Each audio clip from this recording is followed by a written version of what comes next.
Supreme court ने हमें 2 हफ्ते का समय और दिया है। जो आज मैं यहाँ पर कैमरा के सामने अपना मेरे साथ जो हुआ है, जो मैं बोल रही हूँ, मेरा खुद केस चल रहा है। अच्छा। और मेरे हस्बैंड ने मुझे बाय पोस्ट तलाक लिख के भेजा। हमारे इंडिया की सुप्रीम कोर्ट है और इसके बजाय और जरिया क्या है, इसलिए मैं गई हूँ कि प्लीज उसमें आप चेंजेस करिए।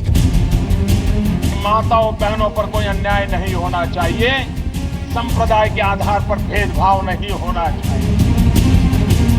फतेह के फतवा को देखकर शायद लोगों में, जो मुल्लाओं और मौलवियों ने का एक शिकंजा रहता था, उससे लोग बाहर आने की कोशिश कर रहे हैं। बहुत सही मुद्दा उठाया। अब हमारा तो वोट डालने का काम था, अब कामयाब में बन गए। अब उनका काम है हमारे लिए क्या करना है। प्रधानमंत्री मोदी जी को चिट्ठी भेजी, अब मैं 3 तलाक को खत्म करें। मैं जैसे मेरे साथ हुआ किसी लड़की के साथ अन्याय न हो गए। इस मामले में अगली तारीख जो है 11 मई मुकर्रर हुई है और वो इस मामले को डे टू डे बेसिस पे सुनेंगे। किसी को भी तलाक चाहे वो औरत हो चाहे वो मर्द हो, करके नहीं देना चाहिए। प्रधानमंत्री मोदी जी को और प्रधान मुख्यमंत्री योगी को मैंने लेटर लिखा है कि इंसाफ दिलाए। शरीयत का कानून अल्लाह का बनाया कानून नहीं है। तलाक का सिस्टम को चेंज करना चाहिए ताकि हम औरतों को भी बराबर का हक मिले। तो ये सिस्टम ही गलत है कि 3 बार तलाक कहने से तलाक हो जाए। जिस बात पे उन्होंने हमसे वोट मांगे थे मुस्लिम महिलाओं ने, और उन्होंने अपनी फैमिली के अगेंस्ट जाके ही वोट किए मोस्टली, तो अब हम लोग ये चाहते हैं कि अब वो अपना जो उन्होंने कहा है वो अपने कहे हुए वादों पे पूरे मतलब उतरे। हमारा ये कहना है कि जितने भी तलाक देने के तरीके हैं जो कि गलत हैं, जो कि कुरान के मुताबिक नहीं है, उन सबको ख़त्म किया जाना चाहिए।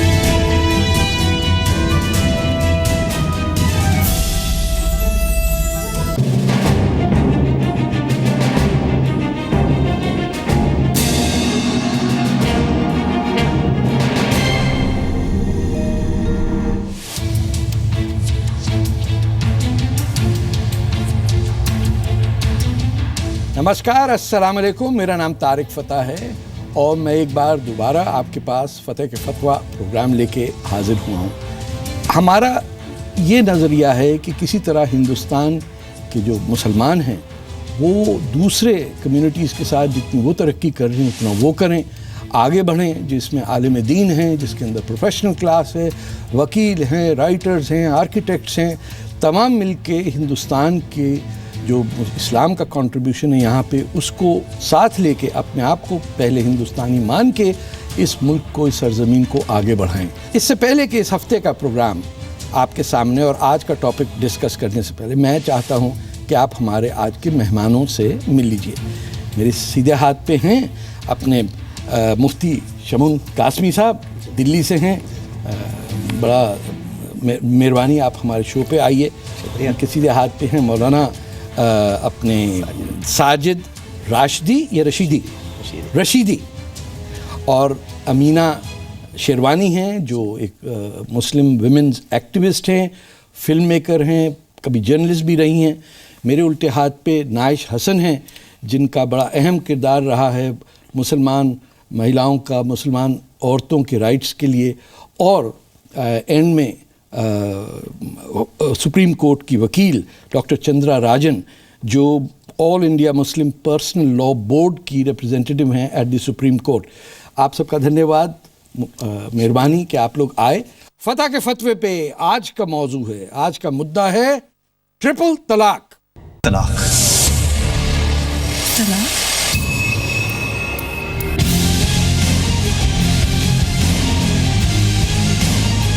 3 तलाक के इस तरीके से किसका फायदा है? कम से कम मुस्लिम महिलाओं का तो बिल्कुल नहीं। इंसाफ की आस बढ़ गई है क्योंकि सुप्रीम कोर्ट ने 3 तलाक के मुद्दे को सुनवाई के लिए संविधान पीठ को सौंप दिया है और 5 जजों की संविधान पीठ 11 मई से 14 मई तक लगातार इस मामले की सुनवाई करेगी। भारतीय मुस्लिम महिला आंदोलन के एक सर्वे में 90% से ज्यादा मुस्लिम महिलाएं पहले ही 3 तलाक पर रोक लगाने की बात कह चुकी हैं। और खास बात यह है कि हिंदुस्तान की सबसे बड़ी अदालत भी ये सवाल उठा चुकी है कि देश में यूनिफॉर्म सिविल कोड क्यों नहीं लागू हो सकता है। तो फिर ये कौन लोग हैं जो शरीयत को संविधान से ऊपर बताकर तलाक के गैर वाजिब तरीके को मजहबी ठहरा रहे हैं? फतेह का फतवा है कि 3 तलाक के नाम पर मुस्लिम समाज को पीछे रखने की साजिश बंद होनी चाहिए। मद्रास हाई कोर्ट के पास एक अपील गई थी कि काजियों के नाम पे जो दस्तखत किए हुए तलाक नामे हैं उनका लीगल स्टेटस क्या है। मद्रास हाई कोर्ट ने जो इंटरिम सर्टिफिकेट इशू किया उसमें कहा कि इनकी कानूनी हैसियत कोई नहीं है। इसी मौजू पे मैं मुफ्ती साहब आपसे कहूँगा कि आपका इस पे क्या रिएक्शन है। नहीं देखिए तारिक साहब, पहले तो मैं इसके लिए आपको भी मुबारकबाद देता हूं कि आप जिस बेबाकी के साथ अपनी बात कर रहे हैं और जिन मसाइल को आप लेकर आए हैं, यकीनन इन मसाइल ने हिंदुस्तानी मुसलमान ही नहीं बल्कि हिंदुस्तानियों को मुतासिर किया। जी जी। और मैं ये बात कहना चाहूँगा कि लीगली तौर से काजियों का कोई कानूनी कोई उनकी हैसियत नहीं है। ओके। और वो एक सामाजिक हैसियत उनकी है, क्योंकि मैं खुद उन फैमिली कोर्ट से वाबस्ता रहा हूँ। वो इसलिए है कि ताकि आपसी मसाइल सामाजिक तौर पर जी उनका वो हल कर दें। उनकी कानूनी हैसियत कोई है ही नहीं और ना ही होनी चाहिए। तो ये सिलसिला फिर कोर्टों में क्यों गया हुआ है ट्रिपल तलाक का? ये जो बात कह रहे हैं ये तो बिल्कुल ऐसा, मुझे तो ऐसा लगता है कि इसमें कोई बुराई नहीं है। अगर सुलह सफाई से एक आलिम दीन बैठ के मियाँ बीवी के बारे में बात कर रहे हैं और काजी कहलाएं या जैसे भी उनको समझा जाए, इसमें क्या दिक्कत है फिर? मौलाना साहब जो बात कह रहे हैं वो कुरान के हिसाब से बिल्कुल ठीक कह रहे हैं। जैसे कि कुरान में लिखा हुआ है कि 3 बार तलाक बोला जाएगा, 2 महीने के अंतराल पे, 1-1 महीने के अंतराल पे होकर के 2 महीने में 3 तलाक मुकम्मल होंगे और उसके बाद में तलाक को तलाक माना जाएगा। लेकिन ये किताब की बात है। हकीकत में जो आज हमारे हिंदुस्तान के अंदर प्रैक्टिस हो रही है वो बहुत ही गलत प्रैक्टिस हो रही है। SMS पे क्या हो रहा है मतलब? SMS पे तलाक हो रहे हैं, ईमेल पे तलाक हो रहे हैं, टेलीफोन पे तलाक हो रहे हैं, दीवार पे लिखा हुआ तलाक हो रहा है कि अगर कोई औरत घर के अंदर एंटर करेगी और तलाक पड़ेगी तो तलाक माना जाएगा। एक मौलाना जी ने तो यहाँ तक कह दिया कि अगर मौलाना साहब ने अगर आपके हस्बैंड ने पानी पे तलाक लिख दिया तब भी ये मौलाना साहब जो हैं आपको तलाक का सर्टिफिकेट दे देंगे। काजी लोग हैं वो इस बात की तफ्तीश नहीं करते हैं और किसी तरह का कोई एविडेंस नहीं मांगते हैं, यूनिलेटरली तलाक दे देते हैं। मुफ्ती साहब आप भी उस वक्त सर हिला रहे थे, आप तो मुफ्ती हैं, आपको ज़्यादा पता होगा। नहीं मैं मौलाना हूँ, मुफ्ती साहब ही मुफ्ती चले मुफ्ती साहब ने मौलाना बराबर ये अरे साहब ठीक है, लेकिन लग आप रहे मुफ्ती। हिंदुस्तान के कानून में ऐसा नहीं होना चाहिए कि अगर औरत समझती कि वो तलाक देना चाहती है तो वो तलाक दे दे। बिल्कुल है, तफवीज़ हक़ तलाक है।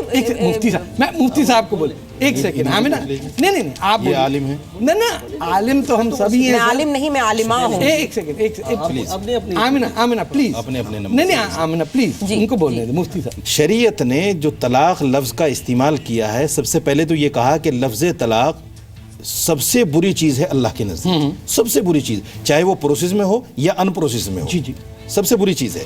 लेकिन अगर उसका नंबर भी आए तो ये फरमाया कि हुकूकुल्लाह के अंदर, मसलन औरत नमाज नहीं पढ़ती है, मर्द कहता है जी नमाज पढ़ो।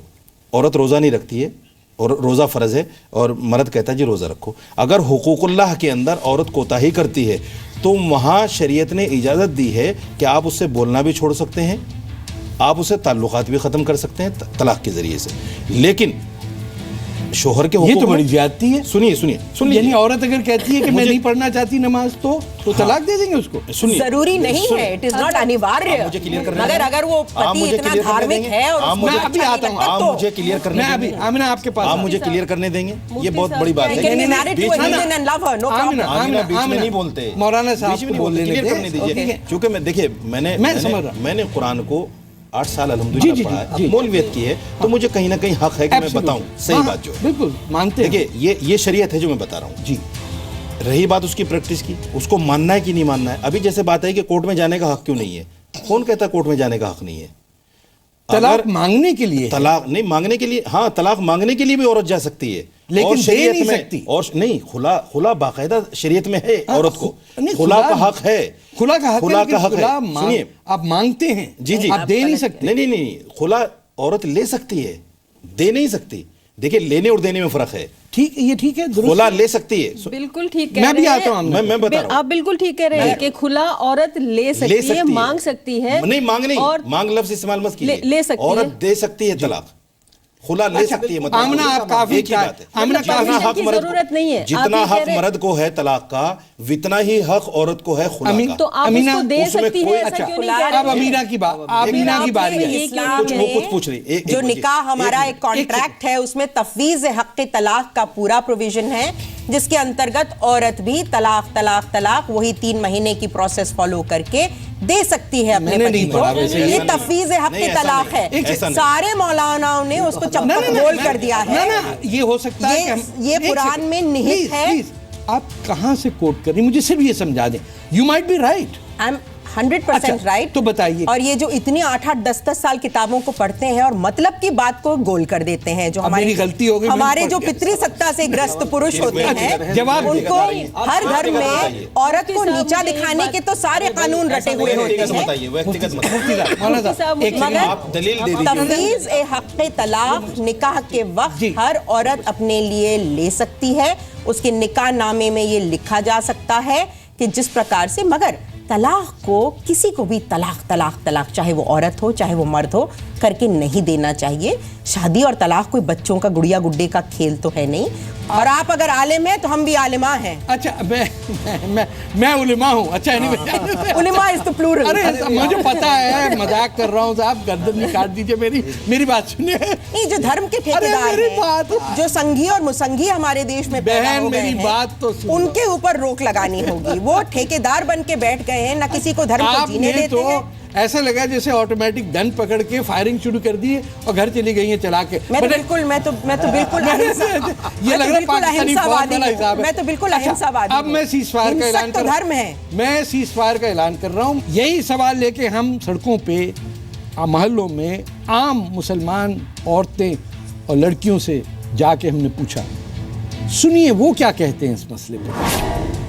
तलाक का सिस्टम को चेंज करना चाहिए ताकि हम औरतों को भी बराबर का हक मिले। आज के जो युवा वर्ग है, जो लड़के हैं, ये उनको आगे आना चाहिए, उनको समझना चाहिए इस बात के लिए। क्यों मुल्ला मौलाना और जो भी हैं उनको क्यों फॉलो करना, जब हमारे यहाँ है ही नहीं कि हमें किसी को फॉलो करना है, हमें सिर्फ ऊपर वाले को फॉलो करना है। हमारे यहाँ सिर्फ अल्लाह को फॉलो करने की बात की गई है। ये नहीं कि किसी इंसान को फॉलो करना है। इंसान चाहे जिस रूप में भी हो, हस्बैंड के रूप में हो या फिर मौलाना के रूप में हो या मुल्ला के रूप में हो।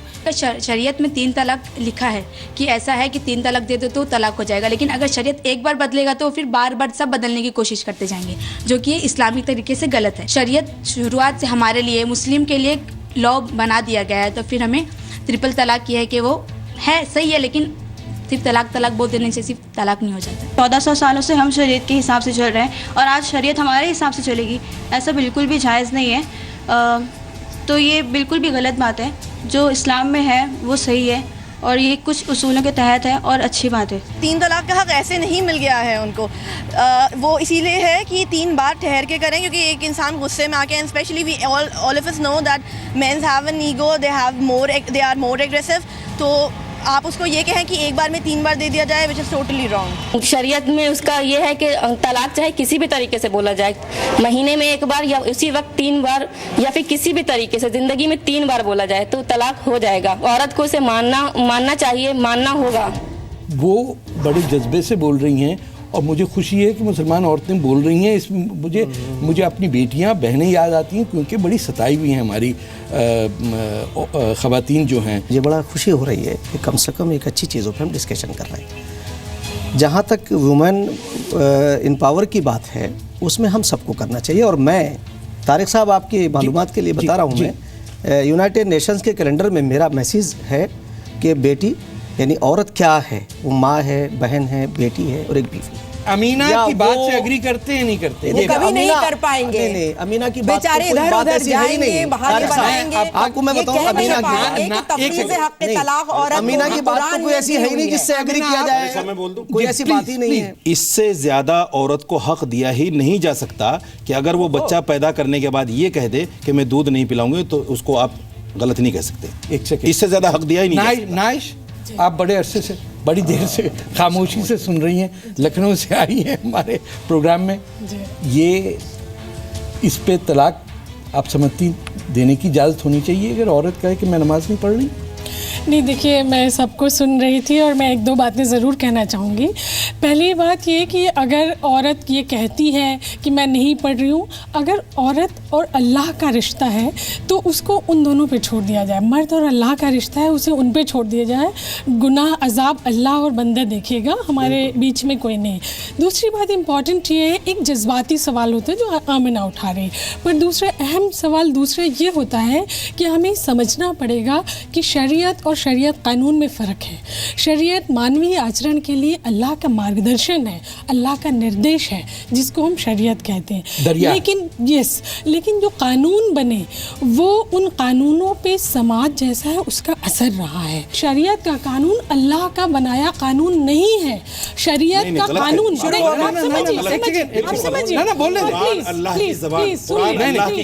कुरान और शरीयत में फर्क। कुरान और शरीयत दो अलग चीजें हैं। टीवी पर बैठकर ये मौलाना साहब दो नहीं, कुरान ही शरीयत है। देखिए, एक सेकंड, नहीं, कुरान ही शरीयत है। मैं एक बात नहीं सुनेंगे, नहीं ना, नेशनल टीवी पर बैठकर मौलाना साहब के आप ये नहीं कह सकते कि कुरान शरीयत नहीं है। मौलाना साहब, और शरीयत एक सेकंड, कुरान शरीयत है। मौलाना साहब, जितने कोई शरीयत कानून नहीं है। प्लीज आप सुन लीजिए, कुरान के अलावा कोई शरीयत कानून मैं आपसे सिर्फ रिक्वेस्ट कर सकती हूँ। नहीं, कुरान के अलावा कोई शरीयत कानून नहीं। कोई फायदा नहीं रिक्वेस्ट करने से। तो मैं बोलने नहीं जब तक भारत की औरतें हाथ में परचम लेकर नहीं निकलेंगी, हिंदू औरतें भी और मुसलमान औरतें भी इस पितरी सत्ता से ग्रस्त धर्मों को कबूल नहीं कर पाएंगे। इसके अलावा कोई शरीयत कानून जहाँ औरत के हुकूक की बात आती है। मौलाना साहब, एक सेकंड, जितने आप मुसलमान हैं, जितने आप मुसलमान हैं, एक सेकंड, देखिए, नहीं कह सकते ना मेरी बात से मैं एक बात, देखिए, कुरान की आखिरी आयत है, अल्लाह ताला कहते हैं आज मैंने तुम्हारा मजहब दीन मुकम्मल कर दिया।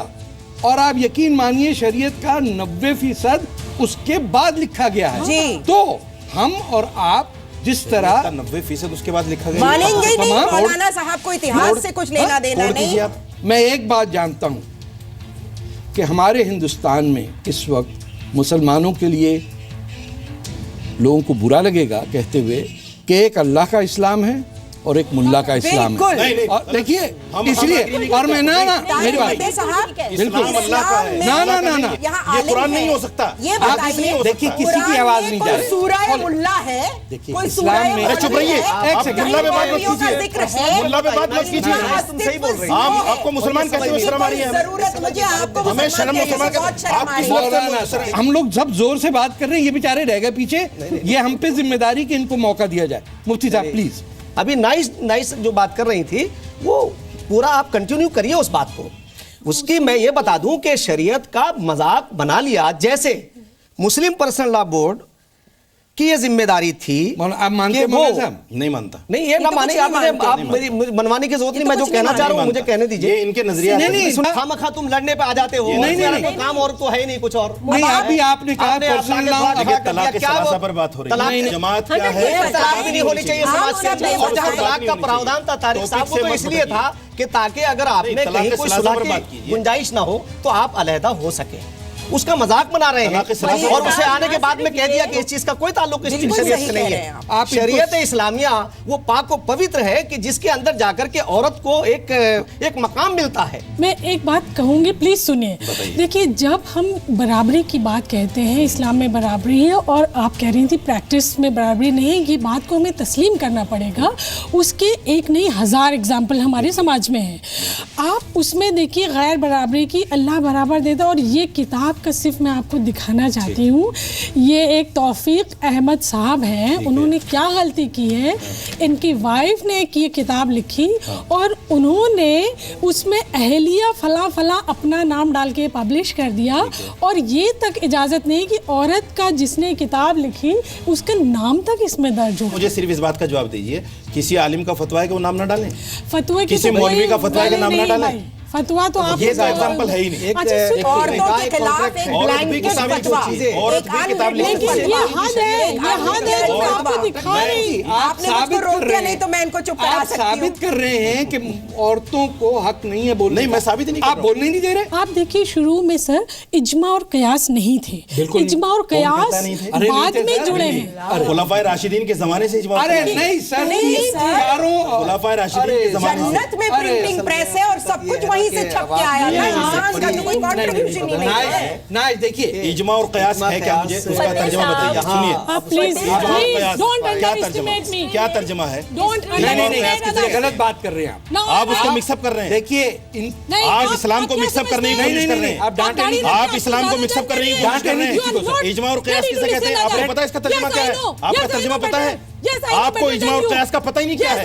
बताइए क्या तर्जुमा है, बताइए ना। कैसे आपको पता? आप चैनल में बताइए इजमा और कयास किसे कहते हैं। प्लीज सिर्फ ये के अलावा इसमें सारा टाइम खराब कर दो, लड़ाई कर दो, इससे थोड़ी कोई मसला हल होगा। सही बता रहा हूँ, वो इज्मा और कयास खराब नहीं है। की तारीफ इज्मा आप और बता कयास दीजिए। का मतलब ये है कि हदीस और कुरान को बैठकर समझें। मौलाना साहब आपको कुछ नहीं पता, आपको नहीं पता। मैं बता रहा हूँ, मेरी दाढ़ी नहीं, इसका मतलब मुझे नहीं पता।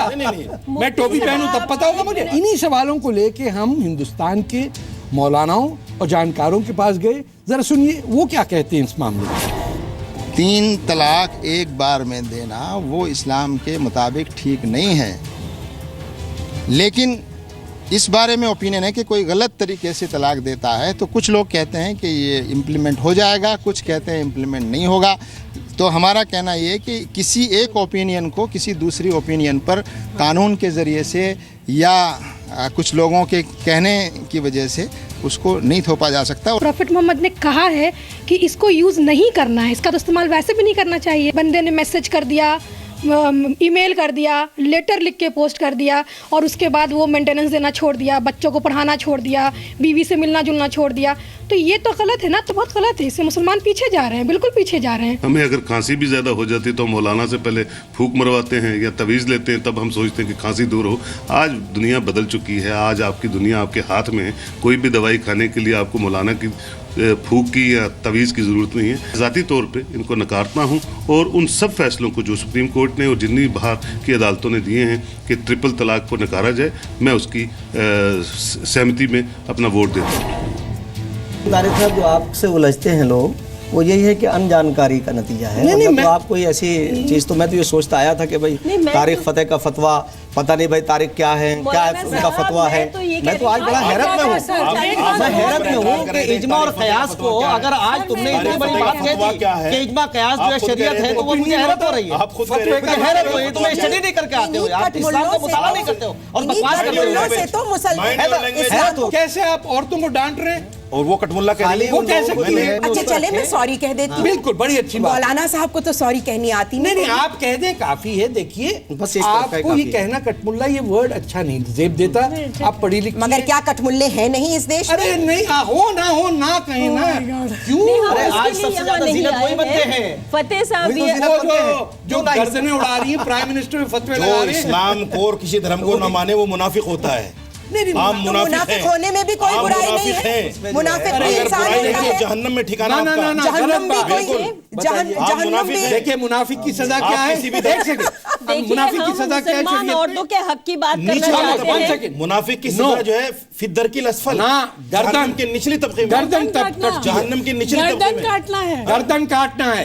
वो आप इनसे कह रहे हैं कि ये मुनाफिक है, यानी इसकी गर्दन नहीं है, निचले तबके में जाएगा। बिल्कुल, वो मुसलमान जो मुनाफिक है फिद्दर की लसफल। आप कहते रहिए, हमको ढेले भर का डर नहीं लगता आपकी और आपकी जबान से, और ना ही आपके के जो कारिंदे घूमते रहते हैं फतवे दे देकर, हमें किसी चीज से डर नहीं लगता। हिंदुस्तान में कटमुल्लों से लड़ते लड़ते और कौमे पंडितों से लड़ते लड़ते हम लोग सख्त हो चुके हैं, हम लोग निडर हो चुके हैं। आप कुरान को मत मानिए, कौन कहता है? आप कौन होते हैं ये कहने वाले? मैं मानूं ना मानूं, आप कौन होते हैं कहने वाले? मानती हैं वो? आप कौन होते हैं? अगर मैं मुसलमान जब मेरा दिल चाहेगा मैं मानूंगी या मैं ना मानूं, आप कौन होते हैं कहने वाले? मैं नहीं कह रहा हूँ ना, मुझे लगता है आप इस्लाम को नहीं मानते, मुझे लगता है आपको इस्लाम के बारे में कुछ नहीं मालूम। अगर ये कुरान को नहीं मानती, मैंने इनसे कहा कि आप मानिए, बिन फर्ज महल ये नहीं मानती, ये जाने अल्लाह जाने। हाँ, तो आप बीच में कहां से आ गए? मैं तो नहीं कह रहा हूँ। आप क्यों कह रहे हैं मुनाफिक है? दूंगा। अगर मैं मुनाफिकीन हूं भी तो आपको क्या तकलीफ हो रही है? फाउंडेशन का